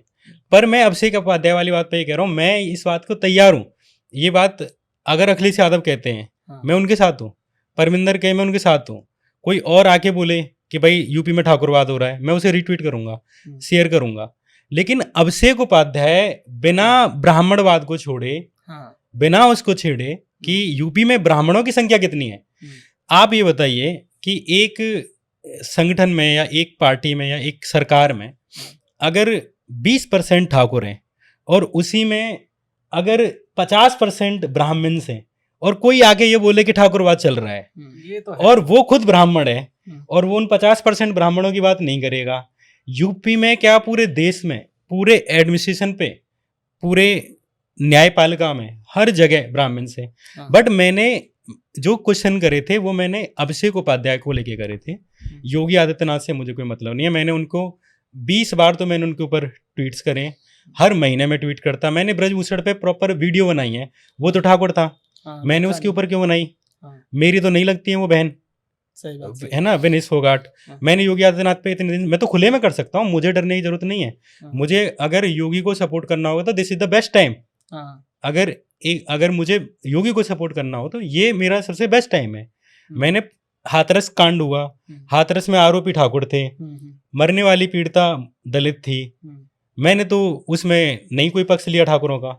मैंने तो उसमें हाथरस की लड़की के लिए कितने ट्वीट करे थे, ट्रेंड चलाए थे, बराबर मैंने किया। तो वो वहाँ पे कोई ठाकुरवाद नहीं। मेरा जो सवाल था ना वो उस इंटीग्रिटी से था कि जिस चीज़ से आपके खून के हाथ रंगे हो ना, आप उस पे, जैसे कल को ये तो मेरा भी यही कहना है कि इस देश में कोई वाद नहीं है, सिर्फ एक वाद है जो ब्राह्मणवाद है, जो हायरार्की को मेंटेन करता है। अभी तो मैं ये कह सकता हूँ, हाँ, उसी पे बात होनी अभी चाहिए। फिल्मों में जो ठाकुरों वाली बात है, देखो ये सारे तो कह रहा हूँ कि ये अखिलेश यादव भले ही ठाकुरवाद वाला उन्होंने मुद्दा उठाया, पर मुझे ये लगता है कि ठाकुर जैसे ऐसी कौम है जिसको, जो योगी इनकी अखिलेश यादव की तरफ देखती है। हाँ, बहुत सारे लड़के हैं जो मेरे गांव में, बहुत एक गौरव है या बाकी बहुत सारे लोग हैं मैं जिनसे जाता हूँ। इवन हमारे यहाँ एक किशोर सिंह नाम के ठाकुर थे जो इससे लड़ते थे। अभी ठाकुरों की स्थिति ये है कि उनका कोई अपनी पार्टी नहीं है, तो आप किसी कास्ट का आपने बोल दिया कि ठाकुरवाद है, जो रियलिटी में उतना विजुअल नहीं है। नीचे एडमिनिस्ट्रेशन में है, आईपीएस होंगे, सिपाही होंगे, पर ऐसा नहीं है कि आम आदमी चल रहा है रोड पे और कोई आगे ठाकुर उसके मार जा रहा है कि जैसा उनका पहले से ही मान के चलो जो सिस्टम था सामाजिक सिस्टम में, जिस तरह की दबंगई गुंडागर्दी जो पहले थी उनकी वो अभी भी है ना। पर ऐसा नहीं है कि कोई इजाफा हो गया है या किसी को राह चलते कोई दिक्कत आ रही है इस तरह का। तो मैं यही कहूँगा कि हैं इस देश में हर तरह की वाद है, राजपूतवाद भी है, यादववाद भी है, रहा है, ब्राह्मणवाद भी रहा है, हर तरह का वाद रहा है, ये सच्चाई है। पर मेरा ऐसा मानना है कि वाद एक ही है। और लेकिन मेरा एक और सवाल इससे जुड़ा हुआ है, जब आप ये बात कर रहे हैं तो इसका मतलब ये है कि भारत की जो जनता है वो बहुत जल्दी भूलती है। लोग अभिषेक उपाध्याय के कारनामों को भूल गए सिर्फ एक ट्वीट से। बस मेरा तो क्या कल को क्या बोलते हैं कि सुधीर चौधरी, अंजना ओम कश्यप, चित्रा त्रिपाठी को भी ऐसे लोग भूल जाएंगे अगर वो सपा के पक्ष में आ जाएं, आरजेडी के पक्ष में आ जाएं। चौधरी ने हाँ एक जो दरगाह को कुछ बता रहे हैं कि ये शिव मंदिर है, ये संभल में जो मामला हुआ, सुधीर ने नहीं, उसने नहीं संभल में जो मामला हुआ उस पे सुधीर चौधरी ने एक वीडियो बनाई, 1 मिनट की वीडियो। तो अखिलेश यादव जी ने नहीं, मतलब कई लोगों ने डाला कि देखो इवन सुधीर चौधरी की आंख खुल गई है। अखिलेश यादव जी ने रजत शर्मा की एक वीडियो डाली, जो जेटली के दोस्त, पूरे जिंदगी उसकी ईबीपी के लिए काम करते निकल गई है ना। हर दिन वो 24 आवर एंटी बीजेपी और anti Congress, anti Samajwadi party video बनाता है। 1 मिनट के लिए उसने जस्ट एक छोटी सी लॉजिकल बात लिख दी, तो उसको सबसे पहले अखिलेश यादव ने एक ट्वीट किया। अखिलेश यादव ने नहीं किया होगा, उनकी टीम ने किया होगा, है ना। तो मैं कह रहा हूं कि जब इतने बड़े नेता इतनी जल्दी उस चीज से खुश हो गए, तो कल को अगर 200 कर देगा उसकी तो आंखों में बच जाएंगे। तो मतलब यही कहना है कि जनता बहुत जल्दी भूलती है। जनता के सब यहाँ पे पावर पॉलिटिक्स चलती है, सब अपने हित देखते हैं, नेता अपना हित देखता है, जनता अपना हित देखती है। श्याम मीरा सिंह, भूपेश बघेल और राहुल गांधी के बाद किसी और लीडर का इंटरव्यू क्यों नहीं करना चाह रहे हैं? अगर करेंगे तो किसका करेंगे अभी? नहीं, मैंने भूपेश बघेल जी का इंटरव्यू किया और मैंने राहुल जी का भी किया। नेताओं का इंटरव्यू करते हुए, खासकर जब आपकी उम्र बहुत कम है, आपका तजुर्बा बहुत कम है, तो आप एक अनटोल्ड या एक होता है ना कि एक प्रेशर फील करते हो। और दूसरा ये कि मुझे ऐसा लगता है कि मैं क्यों सवाल पूछूं किसी से, मुझे खुद कोई दिक्कत नहीं है। मुझे कोई दिक्कत ही नहीं तो क्या सवाल पूछूं मैं कि राहुल जी आप बताइए। अच्छा, आप एक कंटेंट क्रिएटर है, हाँ, तो मुझे लगा नहीं कि मुझे नेताओं जैसे, मुझे बाद में भी कई बड़े बड़े नेताओं के सीएम की बेटी, इनके भी इंटरव्यूज के लिए आए, पर मैंने नहीं इंटरेस्ट दिखाया और मैंने अब बिल्कुल ही बंद कर रखा है कि मैं कोई इंटरव्यू करूं। कल को पॉडकास्ट करने लगा तो करूंगा ही, पर मेरी ऐसी दिलचस्पी नहीं। जो इन्फॉर्मेशनल वीडियोस बना रहे हैं, आप बना रहे हैं, ध्रुव राठी बना रहे हैं, तो अगर वो किसी पॉलिटिकल पर्सन को स्पेस देने लगे और सिर्फ एक तरह की आइडियोलॉजी, जैसे इंडिया अलायंस मान लो आप ब्रॉडर सेंस में, तो कहीं ना कहीं जो इन्फॉर्मेशनल वीडियोस जो बना रहे हैं उसकी जो मतलब एक तरीके से क्रेडिबिलिटी आपको लगता है कि सफर करेगी, या आपका ब्रांड जो है वो कहेगा कि आप एक जैसे लोग को बुला रहे हो अपने प्लेटफॉर्म पे? इस पे अनडाउटेडली देखो, जो न्यूट्रल वाली जगह पे रहता है उसको बेनिफिट मिलता है, और इनिशियल बेनिफिट हमेशा उन लोगों को जरूर मिलते हैं जो एक बायसनेस लेके चलते हैं। कोई कास्ट की लेता है, कोई रिलीजन की, कोई आइडियोलॉजी की। अभी कई सारे ऐसे ट्विटर हैंडल्स हैं जो केवल राहुल गांधी के बारे में डालते हैं, तो उनको राहुल गांधी के लोग जाके फॉलो करते हैं, तो आपको जल्दी फॉलोअर मिल जाते हैं। तो ये वाली चीज़ है इसमें वीडियो। तो आपका यही कहना है कि आप जिस पर वीडियो बनाते हैं उसके समर्थक आपसे जुड़ जाते हैं? ऑब्वियस सी बात है, अभी देख ही रहे हैं सारी चीजें क्या हो। तो कल आप योगी आदित्यनाथ के पक्ष में वीडियो बना देंगे तो पूरे भाजपा के लोग आपके पास आ जाएंगे? बिल्कुल आ जाएंगे, पर मैं नहीं बनाऊंगा। ये बात मैं यहाँ पे शूट करके कहना चाहता हूँ कि, और ये मैं जानबूझ के कर रहा हूँ, ये आपने बोला भी नहीं है, है ना, पर मैं चाहता हूँ कि ये रिकॉर्डेड रहे। कल को मैं आइडियोलॉजी से बदलूँ, मान के चलो, तो एटलीस्ट मेरे लिए शर्म, लज्जा और एक लानत का विषय बने। इसलिए मैं ये शूट करना चाहता हूँ कि मैं अपने जीवन में कभी भी कम्युनल नहीं होऊंगा और कम्युनल लोगों का मैं सपोर्ट नहीं करूंगा, और ना ही मैं किसी कास्टिस्ट, मैं कोई आके मुझसे बोले कोई कि भाई राजपूत समाज का हित करना है, भाई कर, मुझसे 4 रुपये ले जाने ले जा। कोई कहे कि दलितों का करना ले जा, है ना, मैं कोशिश करूंगा मेरे से जो हो। पर कोई आके ये बोले कि मैं फलानी कास्ट के विरोध, मैं जाटों के विरोध में बोलूँगा, तो ऐसे करा। कोई कहे कि यादवों के बोलूँगा, मैं इस तरह की चीज़ों में नहीं पढ़ूंगा। ये बात मैं यहाँ लिख के दे रहा हूँ कि योगी आदित्यनाथ हुए, नरेंद्र मोदी हुए, अमित शाह हुए, ये घर पे जाके मेरे मम्मी पापा को भी अरेस्ट करा लेना, तब भी मैं यूट्यूब चैनल तो बंद कर दूंगा एक बार के लिए, पर मैं इनके पक्ष में नहीं बनाऊंगा। तो आपका ये कहना है कि आप जो सांप्रदायिक लोग हैं इस देश में, आप बिल्कुल। उनके साथ नहीं जाएंगे। केवल सांप्रदायिक एक नहीं, और आदमी थे जो गए हैं, केवल बहुत सारे लोग हैं। जीनियस दिलीप मंडल, जिनसे हम सब जुड़े रहे हैं। आप पता नहीं, आप भी तो बोलते थे दिलीप बहुत जीनियस है। नहीं जीनियस तो है तभी तो गए ना। अच्छा, तो- मेरा एक सवाल ये है कि आपका जो जर्नी था, जैसे आप फेसबुक पे लिख के से आप पॉपुलर हुए, ठीक है, और फेसबुक से आप यूट्यूब पे आते हैं, इंफॉर्मेशनल वीडियोस बनाना शुरू करते हैं, तो आपको शुरू में क्या लगता था कि इतने लोग आपको देखेंगे, पसंद करेंगे? और इसमें थोड़ा और जोड़ रहा हूँ कि 0 से लेके बिलियन सब्सक्राइबर का जो फासला था, वो कैसा रहा और कैसा फील हुआ जिस दिन आपको पता चला कि बिलियन सब्सक्राइबर मेरे पूरे हो गए? इसमें जैसे मैं पहले फेसबुक पे लिखता था, और उस टाइम पे भी मेरे 2019 और 18 के टाइम पे फेसबुक पे मेरी लॉन्ग पोस्ट के लिए 30-40 हज़ार हाँ, फॉलोअर आ गए थे वहाँ पे, क्योंकि मैं लिखता अच्छा था। और ये मुझे पता है कि मेरा बेस्ट पार्ट वीडियो मेकिंग नहीं है, मेरा बेस्ट पार्ट है स्क्रिप्ट लिखना, सही। और मेरी क्रिएटिविटी थी लिखने में। बाकी सब चीज़ों में बहुत बेकार हूँ, मेरे से स्पीच नहीं चलेंगे, कोई आइडिया मेरे से कोई अच्छा नहीं आ रहा, कोई डांस वांस कुछ भी नहीं है मेरे अंदर, सिर्फ राइटिंग का है। तो फेसबुक पे मैंने लिखना शुरू किया था, और उस टाइम पे पहली जो पोस्ट मेरी वायरल हुई थी वो आर्टिकल 15 पे थी। पता है। हाँ, आर्टिकल 15 पे फिर मैंने कबीर सिंह पे एक कबीर सिंह आइडिया पे- लिखा था। हाँ हाँ और- आपकी एक फैज पे पोस्ट थी, बहुत विवाद हुआ था। हाँ, फैज वाली करी, तो उस टाइम पे बहुत विवादित हाँ, पोस्ट हो हाँ। जाती थी मेरी। हाँ, तो उस टाइम पे फेसबुक पे पूरा उस पर एक बहस हुई मेरे पूरा। अराउंड चीज चलती थी, मतलब हाँ, फेसबुक पे रामायण मैं- वाला पे भी आप लिख रहे थे जब हाँ। रामायण दिखाया जा रहा था तो लॉकडाउन। फेसबुक पे मैं नैरेटिव सेट कर रहा था, मतलब इतना हाँ, सक्षम था उधर। इधर जब मैं ट्विटर पे आया, यहाँ पे 5,000 से सब्सक्राइबर थे, फिर 1.5 लाख, 2 लाख, 3 लाख ऐसे हुए। इधर यूट्यूब पे मैंने जब शुरू किया, तो पहले दिन हमारे, क्योंकि मैं पहले से ट्विटर पे पॉपुलर था, तो पहले दिन ही 14,000 सब्सक्राइबर आ गए। बड़ा खुश हुआ, और मुझे लगा कि 1 लाख तो ये चुटकियों में होंगे, और मैंने प्रण लिया हाँ, कि मैं 1 लाख पूरे होने के बाद ही घर जाऊंगा। अच्छा अच्छा। अब क्या होता है कि जब नेक्स्ट वीडियो आती हैं, तो पहली वीडियो देखी, दूसरी देखी लोगों ने, अब तीसरी पे 500 व्यूज, 600 व्यूज, अच्छा, और एक वीडियो नहीं, अब हमें 20 दिन हो चुके हैं और हमारे सब्सक्राइबर बढ़ ही नहीं रहे। मतलब ये यूट्यूब वाला बोल रहे हो? हाँ, यूट्यूब वाला, तो हमारे बढ़ ही नहीं रहे। और हम बोले यार ये प्रॉब्लम का है। मैं और मेरा वीडियो एडिटर जिसको मैंने हायर किया था, मेरा दोस्त है अभी, तो मैं और वो हम वीडियो अपलोड करते थे करीब 8 बजे, और सुबह 8 बजे के बाद नीचे आते थे सिगरेट पीने के लिए। तो हम दोनों ऐसे बैठ जाते थे, और एक वो भी फूंक रहा है ऐसे, मैं भी फूंक रहा हूँ, और ये चाय पीते हुए, और कह रहे हैं यार व्यूज नहीं आ रहे यार कोई देख नहीं रहा है। तो हम ही बार बार देखें, 400 व्यूज, 500 व्यूज, तो ये लंबे समय तक चला।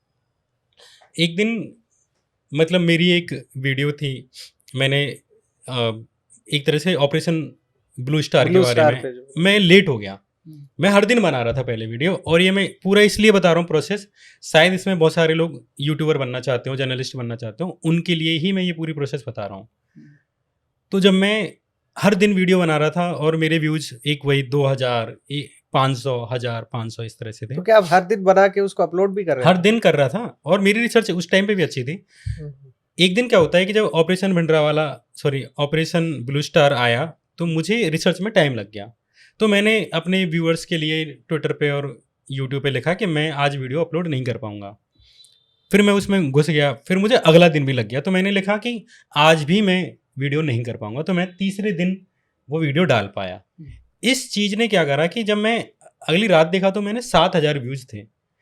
पहली बात इससे ये पॉइंट जानने को मिला कि क्यूरियसनेस अगर तुमने पैदा कर दी लोगों के अंदर कि इस वीडियो में क्या है, तो वो आएंगे। तो पहला काम तो आने का हो जाता है कि आपने क्यूरियसनेस पैदा करी। दूसरी बात कि जब वो आए, तो आपने उन्हें डिलीवर भी किया, आपने उनकी लाइफ में वैल्यू ऐड करी, आपने उनकी लाइफ में एक नॉलेज दी। तो जब वो वीडियो खत्म हुई, तो लोगों को लगा कि वाह, कि यार अपन ने आज कुछ सीखा, ये चीज़ हमें नहीं पता थी। तो उनको जब ये लाइफ में लगता है ना किसी भी आदमी को कि आपने उसकी लाइफ में नॉलेज दी है, वो खुश हो जाता है। इसी से मुझे एक सवाल इसी में एक चीज मैं बता रहा हूँ कि जो आज भाजपा का जो उदय है और आरएसएस का उदय है, उसके पीछे यही है कि उन्होंने लोगों की लाइफ में नॉलेज ऐड करी, उनको 370 के बारे में बताया, उनको 1962 में नेहरू का क्या रोल था, क्या कमियां थी, उसके बारे में बताया, या चीन युद्ध के समय भारत क्यों हारा इसके बारे में बताया। उन्होंने पाकिस्तान के बारे में नॉलेज दी, उन्होंने मुस्लिम्स के बारे में नॉलेज दी, इवन उन्होंने कांग्रेस के सो कॉल्ड तुष्टीकरण के बारे में, जो बिल कौन सा केस था वो तुष्टीकरण वाला जो जिसको राजीव गांधी ने पलट दिया था, शाहबानो केस। शाहबानो केस आम आदमी को क्यों जानना है, लेकिन आज बीजेपी के सारे लोगों को पता है उसके बारे में। तो बीजेपी ने उन्हें मिस लीड किया, भले चाहे उन्हें मिस इन्फॉर्मेशन दी, पर उसने नॉलेज दी। उनको उतना ही दिया, उनको ये लगा कि यार मुझे पता है। अब मेरे पापा व्हाट्सएप पे पढ़ते हैं, मुझसे लड़ते हैं कि तुझको नहीं पता, मुझे पता, मैंने भी इतिहास पढ़ा है। और वो पता नहीं कौन कौन सा इतिहास है जो एग्जिस्ट ही नहीं करता कहीं पर उन्हें ऐसा लगता है कि मैंने आज नॉलेज गेन करी है। उनको तो ये चीज है कि जब आप अगर वीडियो बना रहे हैं, आप कॉमेडी की बनाएं, न्यूज की बनाएं, पॉडकास्ट बनाएं, आपकी वीडियो में आंसर होना चाहिए कि कोई आपकी वीडियो क्यों देखे। सही बात। और अच्छा, ये कंटेंट जर्नी से थोड़ा सा हम उसको वो कर रहे हैं कि आप जो मतलब बना रहे हो, तो आपका जो रेवेन्यू का, जैसे जो भी यूट्यूबर बनना चाहते हैं, इन्फॉर्मेशनल वीडियोस बनाना चाहते हैं, तो उसमें जो बड़े नाम है उसमें ध्रुव राठी है या आप भी हैं। तो ध्रुव राठी तो अपने पेड कोर्सेज भी बेचते हैं, ठीक है। उलुल जुलुल जो बेटिंग एप्स का वो नहीं करते हैं, उनका रेवेन्यू का जो मेन सोर्स है मुझे लगता है यूट्यूब से आता है, और जो पेड कोर्सेज है या जो भी है मेंबरशिप से होता है। तो आपका जो रेवेन्यू का जो मॉडल है व्यूज से होता है, या आप चूंकि पेड कोर्सेज तो नहीं चलाते? नहीं, मेरा और ध्रुव का सेम ही है। ब्रांड डील्स बहुत इंपॉर्टेंट है। जैसे अगर मेरी एक वीडियो पे अगर रेवेन्यू आता है, तो मेरी वीडियो मान के चलिए उसको 5 लाख लोगों ने देखा, तो उस पे पैसे आएंगे मुश्किल से 18,000, 12,000 या 20,000 ज़्यादा से ज़्यादा अगर गए, है ना। लेकिन मेरी वीडियो पे खर्चा हो रहा है 80,000 का एक वीडियो पे। तो 20,000 और कहाँ 80,000, तो 60,000 में कहाँ से दे रहा हूँ। ये 60,000 हमें ब्रांड डील से मिलते हैं। तो मुझे एक तो जब मैं यही कह रहा हूँ कि बहुत सारे लोग कहते हैं कि आप ये वाली चीज़ क्यों प्रमोट कर रहे हो, आप ये क्यों कर रहे हो। भाई आप नहीं पे कर रहे हो उस वीडियो के लिए जो 80,000 लग रहे हैं, तो कोई स्पॉन्सर कर रहा है, एटलीस्ट आपकी वीडियोज को स्पॉन्सर कर रहे हैं। लेकिन आप जो कंटेंट बना रहे हो, क्या उसके स्पॉन्सर अभी इस मार्केट में है? नहीं मिलते हैं। जैसे मैं वीडियोज अगर बनाऊं स्नूपगेट कांड पे, तो उस पे स्पॉन्सर नहीं आएगा, और आमतौर पे हमसे बचते हैं। आपको जो किस तरह के स्पॉन्सर मिलते हैं?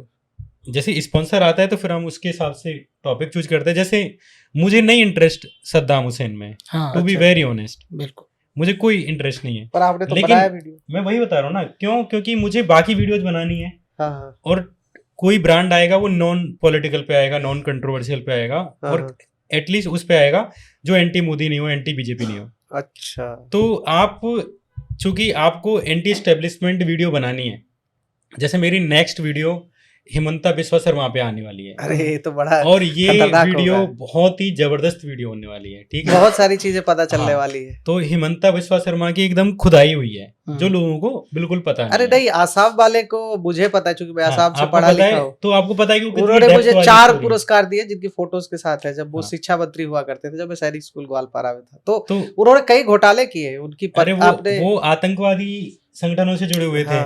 उनकी पत्नी जो है सबसे बड़ी मीडिया हाउस की वो है, कितने सारे स्कैम है। ये कोई जो पॉपुलर मीडिया में नहीं है। आप पहली बार शायद वीडियो मेरी इसी पे आ रही है। तो क्या इस पर केस होने का डर है? हिमंत तो करता है केस, हिमंत तो इस सब में बाहर है थोड़ा।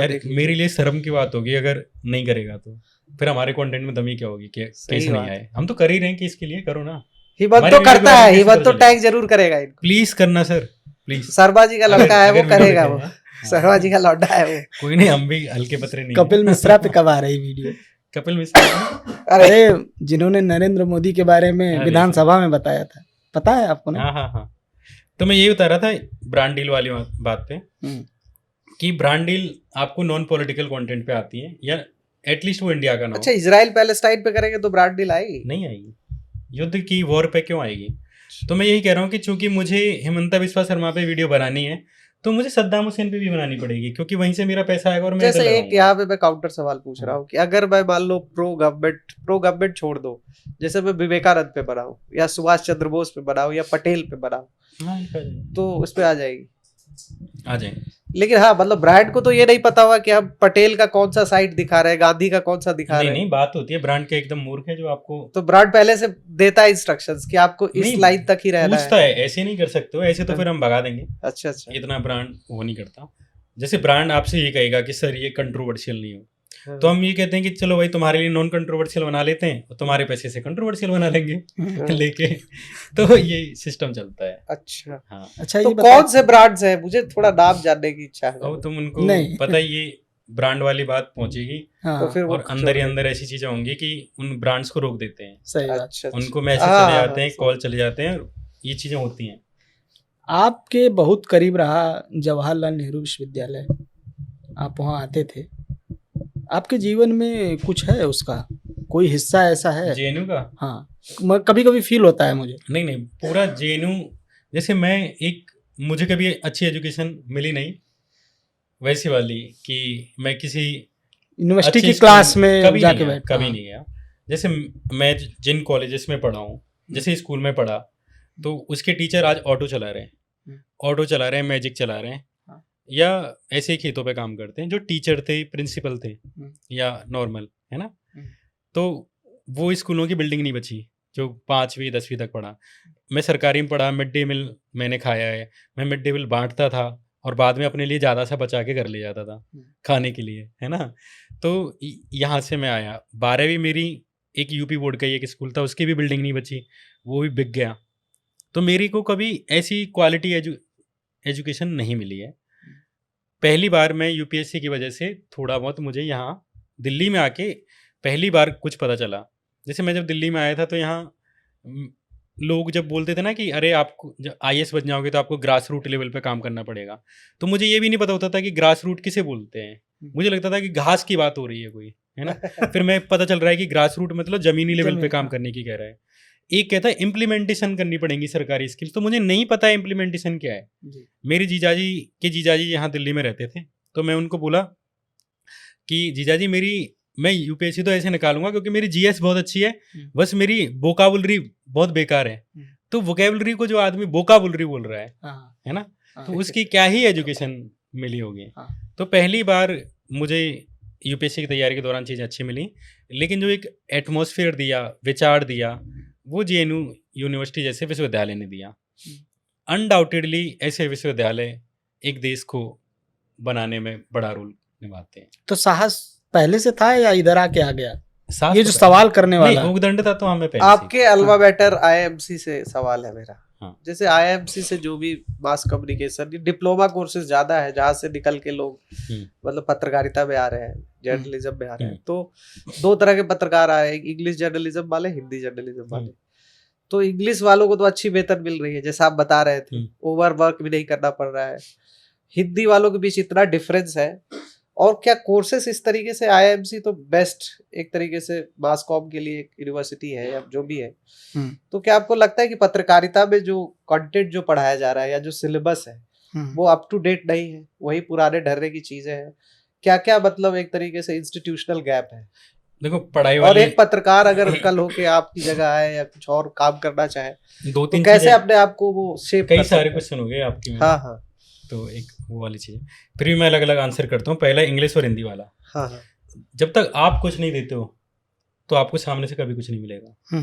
आप एक कंपनी में चपरासी है मान के चलो, तो आपका पानी पिलाना रेवेन्यू जनरेट नहीं कर रहा है, पर वहीं एक मार्केटिंग का बंदा होगा जो 10 करोड़ की डील्स लेके आ रहा है, ऑब्वियस सी बात है उसकी 50 लाख सैलरी होगी। तो हिंदी वाले ये शिकायत करना बंद कर दें कि तुम्हारी सैलरी कम है। बात ये कि तुम टेबल पे क्या रख रहे हो, है ना। और अगर कोई आप अंडरपेड हो, हैं हिंदी वाले अंडरपेड हैं, बट आप निकल जाओ ना, क्यों काम कर रहे हो? अंडरपेड है तो आप अपने रास्ते पे तैयार करो। जैसे एक रश्मि रति की ही लाइन है कि तेजस्वी सम्मान नहीं खोजते अपना गोत्र बदला के, और पाते हैं जग में प्रशस्ति अपना कर्तव्य दिखला के। अगर लग रहा है आपको कि भाई आप बहुत हाई पेड डिजर्व करते हो, तो मत करो काम, दूसरे के काम करो। ठीक है, बहुत सिंपल सी बात। तो यहाँ पे और भी सवाल है मुझे लगता है, लेकिन उनको जाने देते हैं। हाँ ठीक है। तो मेरा एक और इससे जुड़ा हुआ सवाल है कि जब आप गोधरा पे वीडियो बना रहे हैं, एक आईपीएस का बहुत आप जिक्र करते हैं और उन पर आप बहुत लिखते हैं और कभी-कभी लगता है कि जैसे कोई बेटा लिख रहा हो कि अपने पिता के लिए कि बहुत दुखी हो कि यार इनको बंद कर दिया गया है जेल में और सरकार उनके साथ बहुत ज्यादती कर रही है। मैं बार-बार देखता हूं कि इतना तो कोई किसी के लिए नहीं लिखता है जितना आप संजीव भट्ट पे लिखते हैं। आप क्यों लिखते हैं? संजीव भट्ट पे तो जैसे संजीव भट्ट बाप की तरह हैं या नहीं है, हाँ। लेकिन उनकी वाइफ मेरी माँ की तरह है हाँ। और मेरी माई है। हाँ। मैं पहली बार जब उनसे बात हुई, उन्होंने मुझसे बोला कि बेटा हम आपकी वीडियो देखते हैं। हाँ। उन्होंने मेरा नंबर कहीं से देखा होगा और आपकी ये वीडियो हमने देखी है। हाँ। और आप हमें कवर करोगे क्या? और हमें मीडिया ने कवर करना बंद कर दिया है। तो मैं बोला ठीक है, मैं आ जाऊंगा आपसे मिलने और पूरी चीज़ों को समझने। तो पहली बार मैं फिर संजय भट्ट से कोर्ट में मिला।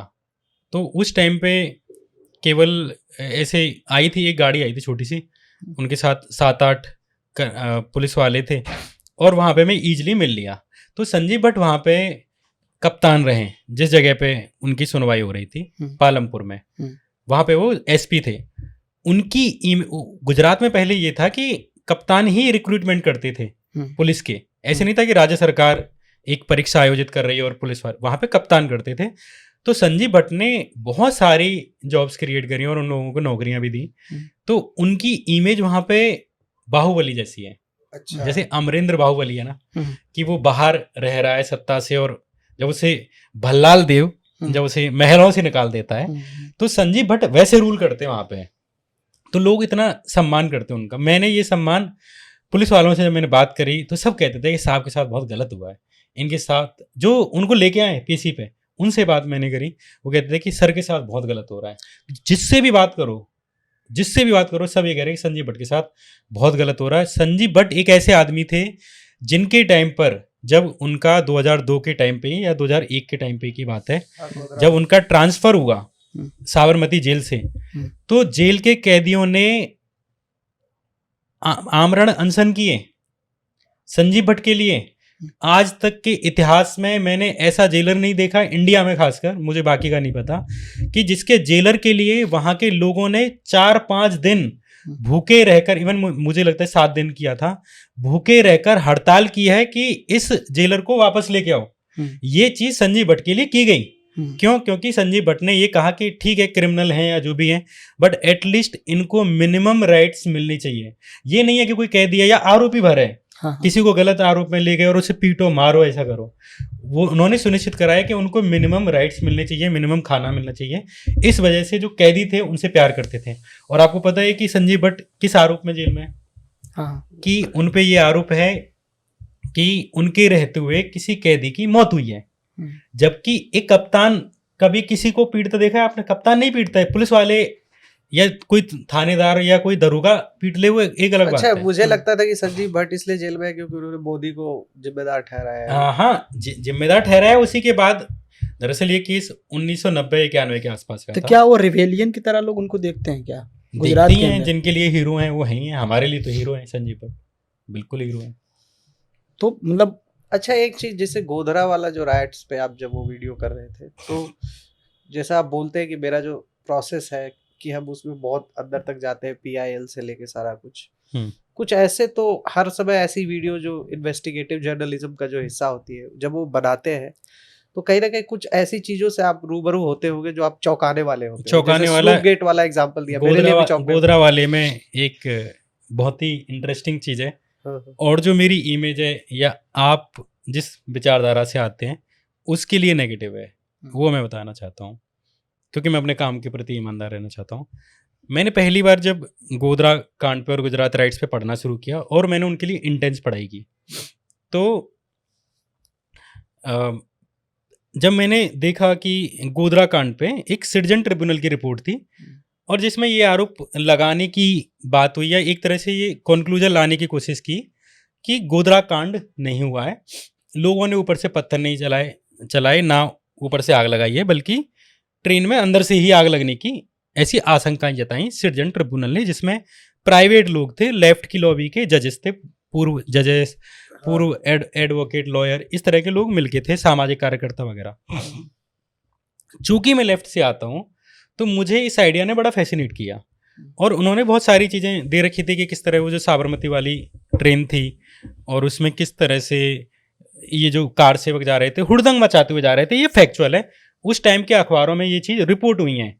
जो गोधरा कांड हुआ है उससे पहले 7 दिन पहले के अखबारों में ये लिखा हुआ है कि ये जो ट्रेन जा रही है इसके पैसेंजर्स ने फलानी जगह मुस्लिमों पे अटैक किया है, ये लोकल अखबारों में दर्ज है।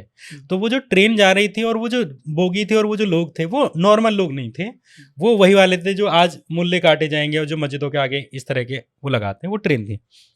लेकिन सिटीजन ट्रिब्यूनल की रिपोर्ट ये दर्शाने की एक जगह कोशिश करती है कि गोधरा कांड में जो ट्रेन जली वो अंदर से आग लगी, स्टोव की वजह से भी लग सकती है, और उन्होंने तरह तरह की चीज़ें लाके और कुल मिला के कंक्लूजन इस तरह का लाने की कोशिश करी। और मैंने अपनी पहली वीडियो में ये बता दिया कि इस तरह से सिटीजन ट्रिब्यूनल ने ये कहा है और इसकी भी आशंकाएं जताई जाती हैं कि संभवतः ये अंदर से लगी है, क्योंकि इसकी ऊंचाई, इतनी ऊंचाई पे ये आग लगी हुई है, इतनी ऊंचाई पे ये है, लगता नहीं है कि बाहर से पेट्रोल डाली गई है। लेकिन अगली जो उसका अगला पार्ट था गुजरात का, और जब मैं गुजरात का पढ़ रहा था तो नानावती कमीशन की मैंने एक रिपोर्ट पढ़ी जो कि नरेंद्र मोदी के द्वारा गठित की गई थी और वो नरेंद्र मोदी के लिए बायस्ड थी। ये मैं यहाँ बोल रहा हूँ, मैंने वो पूरी पढ़ी है। नानावती कमीशन की करीब 2000 पेजेस की रिपोर्ट है, मैंने सिटीजन ट्रिब्यूनल की भी पढ़ी थी। नानावती कमीशन की रिपोर्ट में मुझे क्या मिलता है, जब मैं गुजरात राइट्स के बारे में पढ़ रहा होता हूँ, कि उस दिन के, जिस दिन कार सेवकों के साथ ये घटना हुई, उस दिन के उसमें अखबारों की क्लिप्स हैं। अच्छा, अखबारों की क्लिप्स हैं, और जैसे इंडियन एक्सप्रेस है या लोकल गुजराती अखबार हैं, तो उसमें जो विक्टिम्स हैं, जो 59 विक्टिम्स मारे गए थे, उनके जो साथ के लोग थे, जो घायल थे, उनके साथ के लोग थे, उन्होंने उनके स्टेटमेंट्स हैं। अच्छा। और उनके स्टेटमेंट्स में उसी दिन के हैं, ऐसा नहीं है कि कोई वो है, उस दिन के स्टेटमेंट्स हैं। उसमें वो कह रहे हैं कि इस तरह से एक भीड़ है जो हम पे पत्थर मार रही है और उन्होंने इसको जलाया है। इस तरह के स्टेटमेंट्स उनके हैं। अब मुझे किसी सिटीजन ट्रिब्यूनल की, किसी वैसे उसकी, कम से कम इस बारे में तो मुझे नहीं चाहिए कि भाई ये आग यहाँ से लगी तो अंदर से लगे। मैं इसे बिल्कुल बोगस और बिल्कुल गलत आइडिया मानता हूँ। इवन सेंटर में रहते हुए उस टाइम पे लालू प्रसाद यादव रेलवे मंत्री थे, उन्होंने भी, क्योंकि उस टाइम पे 2005 और 4 के टाइम पे बिहार में इलेक्शन आ रहे थे और मुस्लिम वोटर्स को लुभाने के लिए, अपनी तरफ करने के लिए उन्होंने ये कमेटी गठित करी थी रेलवे की तरफ से इसकी जांच करने के लिए।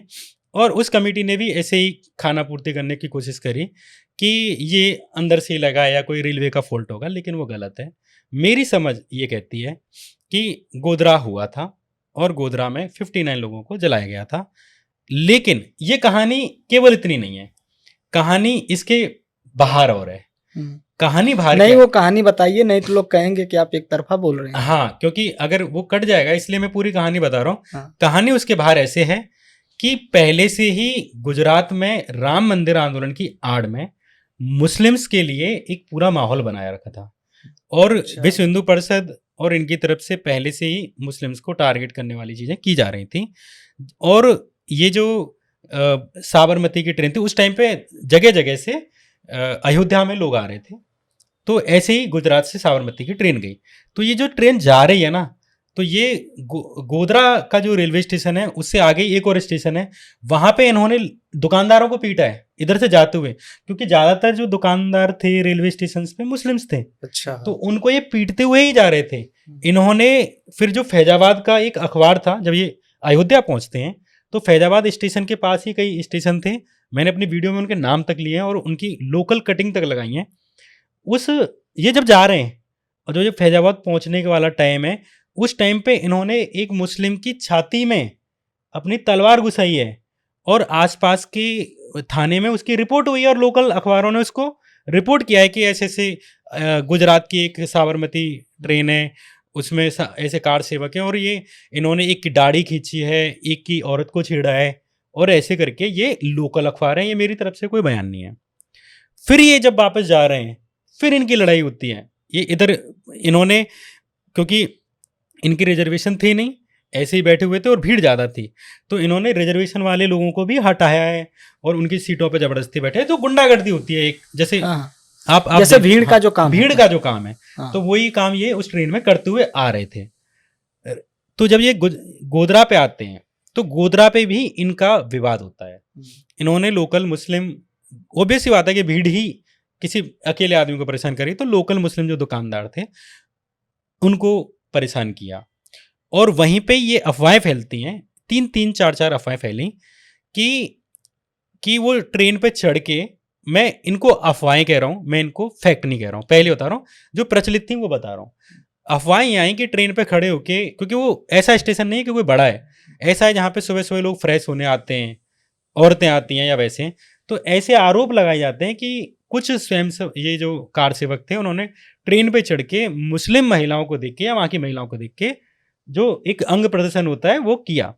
इसके अलावा एक जो अफवाहें वहाँ पे लोकल में फैली वो ये फैली कि इस वाले नंबर की बोगी में एक मुस्लिम लड़की को ले जाया जा रहा है। तो ये अफवाह जब फैलती है वहाँ पे, तब वो जो भीड़ है, आसपास के लोग हैं, वो आते हैं और फिर वो जैसे ट्रेन आगे जाती है और कैसे भी करके वो चेन खिंचती है या जो भी पूरी प्रोसेस है उसके बारे में मैंने वीडियो बनाई है। तो इस तरह से वो जो भीड़ का काम था, हाँ, मतलब बहुत लंबी जैसे कहानी ये है। भीड़ जैसे रिएक्ट कर रही थी, वैसे वो भीड़ में से किसी एक आदमी ने ये गलती करी कि उसने मान के चलो आग लगा दी। तो ये सारी चीजें कि स्पॉन्टेनियस हुई। लेकिन सवाल ये है कि जब वो घटना घट गई तो अब पूरा गुजरात में जितने मुस्लिम माइनॉरिटी है उसको टारगेट करना किस हद तक? बिल्कुल, वो तो गलती हुआ ना। वो गलत है। और इनको बात यह है कि गोधरा हो एक अनफॉर्चुनेट घटना है, लेकिन ये हिंदुओं को सेफ थोड़ा ना करना चाहते, ये तो चाहते हैं कि गोधरा जैसी घटनाएं हो। तो उसके लिए माहौल ये बनाते हैं ना।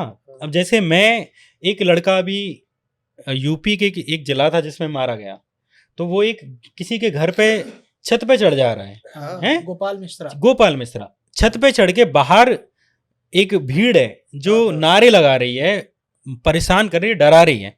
अब उसके घर में महिलाएं होंगी, बहन होगी, बेटी मुस्लिम होगी, झंडा लगा है ना, उसको हटा रहे हैं। उसको जाके तुम हटा रहे हो, चढ़ के झंडा लगा रहे हैं भगवान। फिर एक ने उसको मार दिया, गलत सही मैं नहीं जा रहा उसमें, पर मैं ये कह रहा हूँ कि मारने की घटना होती ही नहीं अगर आप उसकी छत पे नहीं चढ़ते हैं। ये मैं आपको गारंटी के साथ कहता हूँ।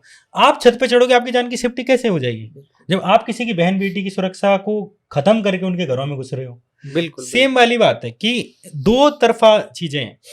लेकिन इस कार सेवक वाले मामले में या ये जो गोधरा वाला है, इसमें होना ये चाहिए था कि जिसने भी ट्रेन जलाई, जिस भी भीड़ ने जलाई, आइडेंटिफाई किया जाता।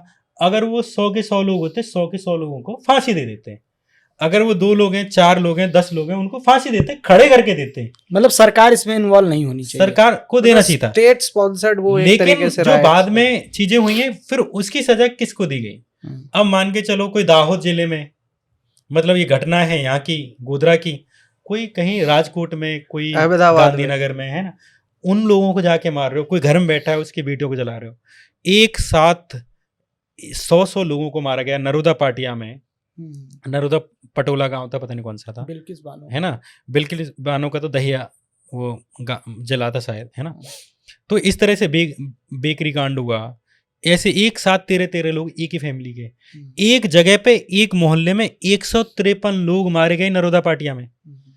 ये घटनाएं हुई, उनकी क्या गलती थी ये बताओ। आप जस्ट अपने परिवार को इमेजिन करो कि आपका परिवार है, आपकी बहन है, और उनके घरों के पास सिलेंडर में आग लगा के आपको जला दिया जा रहा है क्योंकि आपके धर्म का कोई एक आदमी गलत काम कर दिया। तो ये वाली बात है। इसलिए मैं कहता हूँ कि इसमें मैं एक बार रुक के आखिरी बात कहूँगा। इसलिए मैं कहता हूँ कि गोधरा हो, गुजरात हो, इन दोनों को देखने का जो नज़रिया है हमारे देश में अनबैलेंस्ड ही रहा है। चाहे लेफ्ट के लोग थे तो उन्होंने कभी गोधरा के विक्टिम्स के प्रति कभी भी सहानुभूति नहीं जताई। ये सच्चाई है, मुझे ऐसा लगता है, मुझे ऐसा फील होता है एज ए हिंदू कि कभी भी तुम्हारे सेमिनार गोधरा के लोगों के लिए नहीं हुए थे, उस प्रॉब्लम के लिए भी नहीं हुए कि भाई क्यों लोग मर गए। कश्मीर में जो हुआ 1992 के टाइम पे या 90 के दशक में, कभी भी हमारे लेफ्ट लिबरल्स की तरफ से कभी सेमिनार दिल्ली में मैंने नहीं देखे, पर हमारे यहाँ, मतलब मैंने तो नहीं देखे, मैं कभी किसी में नहीं गया। राइट विंग यहीं पे तो नैरेटिव बना लेता है ना कि ये लोग इतना मुस्लिम परस्त है कि मैं वही कह रहा हूँ, गलत को भी गलत, मैं वही कह रहा हूँ कि किसी ने बोला कि कश्मीर फाइल आई है तो तुम्हारा इस पे क्या स्टैंड है। मेरा इस पे बहुत सिंपल सा स्टैंड है कि आप विक्टिम्स की कहानी कहो, नहीं तो कोई और कहेगा। सही बात। तो अगर आप नहीं कहोगे तो फिर वो अपने तरीके से कहेगा। बिल्कुल। और जब वो अपने तरीके से जिसके हाथ लगेगा, जैसे आज आरएसएस के हाथ में बहुत सारे नैरेटिव हैं हिंदुओं से रिलेटेड, हिंदुओं का जो फियर है या आम लोगों का जो फियर है, अलग अलग चीज़ों का, करप्शन का, रिलीजन का इनसिक्योरिटी है, जब तक आप उन्हें एड्रेस नहीं करोगे, है ना, तो कोई और एड्रेस करेगा। तो कश्मीर फाइल पे आपने नहीं बनाई तो कोई और ने बना दी। तो एक क्या आप मानते हैं कि नरेंद्र मोदी और जो स्टेट स्पॉन्सर्ड वो एक तरीके से राइट्स थे?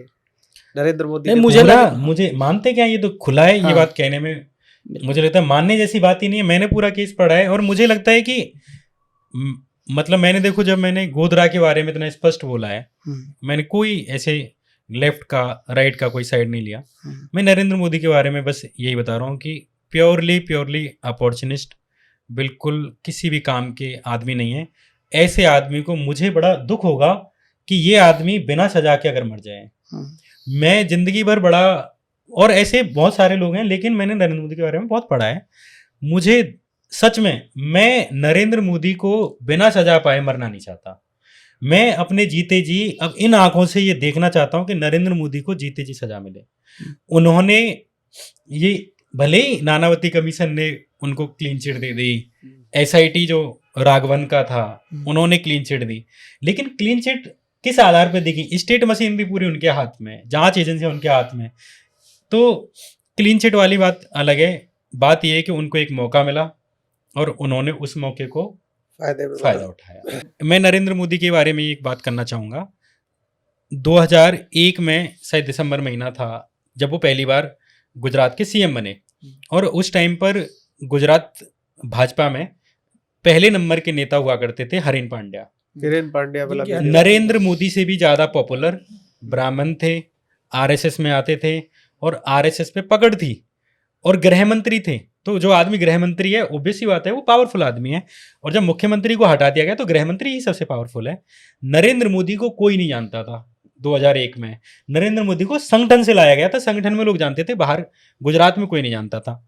नरेंद्र मोदी को ये विश्वास नहीं था कि वो अपना पहला इलेक्शन जीत जाएंगे, जो विधानसभा का होता है। मुख्यमंत्री बने रहने के लिए आपको एक उपचुनाव लड़ना पड़ता है। तो नरेंद्र मोदी ने हिरेन पांड्या को प्रेशराइज किया है कि आप मुझे अहमदाबाद वाली सीट दे दो, क्योंकि वो सेफ थी। तो नरेंद्र मोदी को लेके गुजरात भाजपा में बहुत नेगेटिव इमेज थी, क्योंकि उनको 1995 के आसपास उनको निकाला ही गुजरात से दिल्ली इसलिए गया था क्योंकि उन्होंने गुजरात कांग्रेस में शंकर सिंह वाघेला और जो दूसरे उन्हीं की बीजेपी के नेता थे, उन दोनों के बीच में लड़ाई करवा दी थी। तो नरेंद्र मोदी का काम था कि बीजेपी के नेताओं में ही आपस में लड़ाई कर देना ताकि खुद ऊपर जाएं। इसलिए उनको यहाँ की नेशनल टीम ने 1995 में गुजरात से दिल्ली भेजा, और फिर बाद में वापस अटल बिहारी वाजपेयी की वजह से वो गए। तो नरेंद्र मोदी ने गुजरात छोड़ दो, मैं मुसलमानों को छोड़ देते हैं, हिरेन पांड्या को किसने मारा? मैं ये नहीं कह रहा कि नरेंद्र मोदी ने मारा, मैंने तो वीडियो बनाई है। हिरेन पांड्या के पिता का ये आरोप था। जब वो हिरेन पांड्या की मौत हुई, इसके बारे में मैंने वीडियो बनाई है, तो जब हिरेन पांड्या के अंतिम संस्कार में नरेंद्र मोदी जाते हैं तो हिरेन पांड्या के पिता वहां पे कहते हैं कि तुमने मेरे बेटे को मारा है, तुम यहाँ से जाओ। ये बात डॉक्यूमेंटेड है, ये मैं अपनी तरफ से नहीं कह रहा, यह हिरेन पांड्या के पिता के बयान है। क्यों मरवाने के आरोप लगे, उनके बीच में क्यों टसल थी, इसके बारे में आप वीडियो में देख सकते हो या कहीं और पढ़ सकते हो। अच्छा, दूसरा हिरेन पांड्या था, है ना, या मान के चलो सुरेश जोशी, शायद उनका नाम है, मैं भूल रहा हूँ। हाँ, कुछ है, मैं भी नाम बोल रहा हूँ, जोशी हैं शायद। हाँ, उनका पूरा करियर तबाह किया। तो गुजरात में इन्होंने गोपीनाथ मुंडे जैसे एक गजेंद्र जड़ापिया, कुछ ऐसा नाम था, मैं उनका करियर खत्म किया। तो इन्होंने गुजरात में, जैसे अगर ये चढ़ के गए ऊपर 10वें नंबर पे गए सीढ़ी से, तो नीचे की सारी सीढ़ियों को तोड़ देते हैं। तो नीचे या तो आदमी नीचे खड़ा रहता है या नरेंद्र मोदी ऊपर रहते हैं, बीच में सीढ़ियां ही नहीं है, आप जा ही नहीं सकते हो। तो नरेंद्र मोदी ने सत्ता पाने के लिए जो उनसे बन सकता था वही किया। तो उसको हिंदू मुस्लिम वाले दृश्य में नहीं देखना चाहिए। और एज ए ह्यूमन मैं तो ये चाहता हूँ कि जिसने भी किसी भी समाज के साथ, एक भी व्यक्ति के साथ गलत किया है, उसको सजा मिले। तो अब हम जो है अपने पॉडकास्ट के जो क्लाइमेक्स में आ गए हैं, तो हम कुछ रैपिड फायर सेक्शन रख रहे हैं इसमें। तो अगर आपको मौका मिले तो राहुल गांधी या नरेंद्र मोदी में किसके साथ 1 घंटे का डिबेट करना पसंद करेंगे? डिबेट में राहुल गांधी के साथ ही करना चाहूँगा, और मैं नरेंद्र मोदी को मानते ही नहीं हूँ कि उनसे क्यों डिबेट करूँ। गोदी मीडिया और जो ट्रोल मीडिया है सोशल मीडिया की, उसमें से ज्यादा खतरनाक कौन है? ऑब्वियस सी बात है, जिसका इम्पैक्ट ज़्यादा है गोदी मीडिया। पठान या कश्मीर फाइल, या चलिए साबरमती रिपोर्ट और कश्मीर फाइल्स पे अगर वीडियो बनाना हो दोनों में से एक पे, तो किस पे बनाएंगे? किस किस में? साबरमती रिपोर्ट जो गोधरा वाले उस पे राइट्स पे है, और कश्मीर फाइल्स, उस दोनों में से एक पे वीडियो बनाना हो तो कश्मीर फाइल पे बनाना चाहूँगा, क्योंकि मैं पहले ही बना चुका हूँ साबरमती पे। तो सलमान खान का जो बिग बॉस है या अरविंद केजरीवाल का जो प्रेस कॉन्फ्रेंस है, ज्यादा ड्रामेटिक कौन सा है? ड्रामा किसमें है? अरविंद केजरीवाल की प्रेस कॉन्फ्रेंस पे नहीं, ये सलमान खान का। अरविंद केजरीवाल तो डंकी बात ही करते हैं।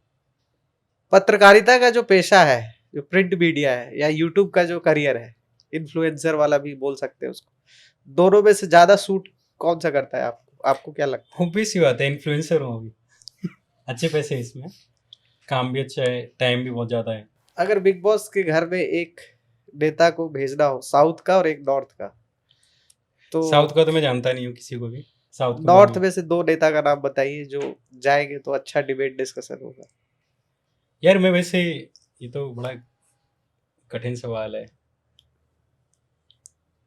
पिटाई होगी इस पे मेरी।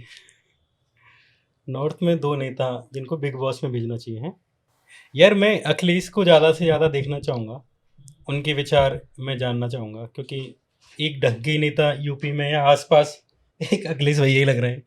आपके सामने 2 फिल्म है, एक फिल्म है और एक टीवी शो है। गैंग्स ऑफ वासेपुर फिल्म है और मिर्जापुर वेब सीरीज है।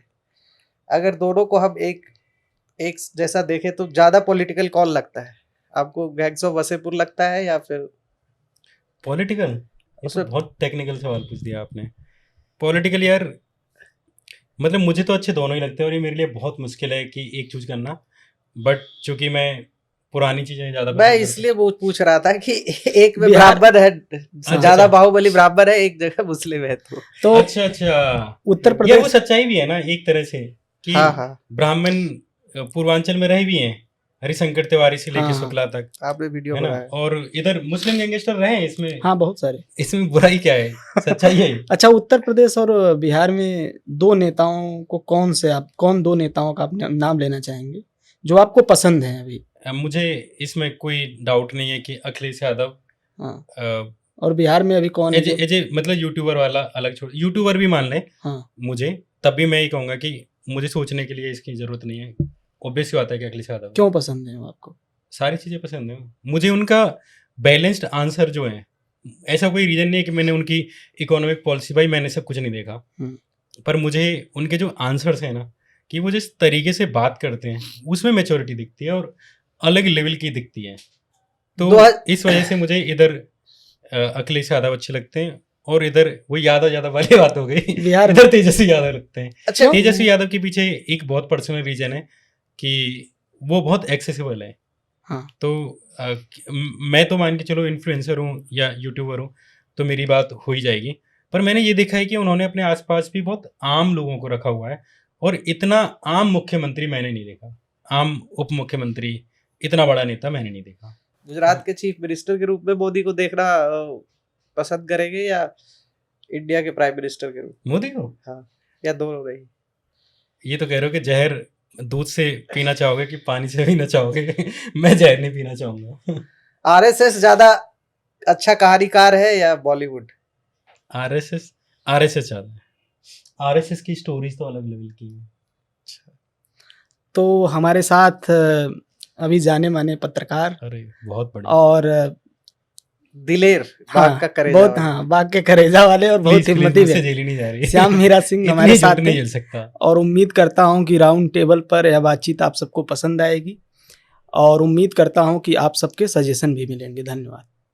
और आने वाले दिनों में हमारे और भी वीडियोस आएंगे, और भी बहुत सारे ढेर सारे हम नए गेस्ट से बात करेंगे। तो राउंड टेबल का ये पॉडकास्ट का जो यूट्यूब चैनल है, इसको सब्सक्राइब कीजिए, शेयर कीजिए, लाइक कीजिए। मुझे भी, और मैं चाहूंगा कि श्याम भी बोले हमारे दर्शकों मेरे को। बोलने से कुछ नहीं होगा। हाँ, बोलना पड़ेगा। तो पहले तो परमिंदर भाई बहुत बहुत थैंक यू मैं और परविंदर 2017 से एक दूसरे को जानते हैं, जब मैं IIMC में आया था, तो तब से ही हम दोनों फ्रेंड्स हैं और इसी तरह के ही फ्रेंड रहे हैं लास्ट तक। आपका भी बहुत बहुत धन्यवाद, आपने ये बुलाया। और ये जो रैपिड फायर है ये थोड़ा बहुत टेक्निकल हो जाता है, हाँ, इसको थोड़ा सा नॉन पॉलिटिकल करना अच्छा अच्छा, है ना। ठीक है ठीक है। और मुझे बहुत अच्छा लगा बात करके, थैंक यू सो मच। तो जो भी लोग मुझे देखने आए और जिनको ट्रस्ट है कि मैंने जो भी बातें बोली अनफिल्टर्ड होके बोली, बिना बाइस्ड, बिना किसी डर और बिना ऐसी कि इससे कौन खुश होगा, कौन इससे नाराज़ हो सकता है, इस बात की परवाह किए अगर मेरी बातें आपको अच्छी लगी हैं, आप उससे सहमत हैं, तो मेरे कहने पे ये जैसे उसका पेमेंट अगर आप करना चाहें तो इनके चैनल को ज़रूर सब्सक्राइब करें। और अगर आपने मेरी 90-80 वीडियोज़ देखे होंगी, उसका उधार मैं आपसे मांग रहा हूँ कि आप इनके चैनल को ज़रूर सब्सक्राइब करें। इनको लगना चाहिए कि भाई मेरे भी फॉलोअर्स हैं, तो होना बहुत चाहिए। शुक्रिया। बहुत बहुत शुक्रिया, धन्यवाद।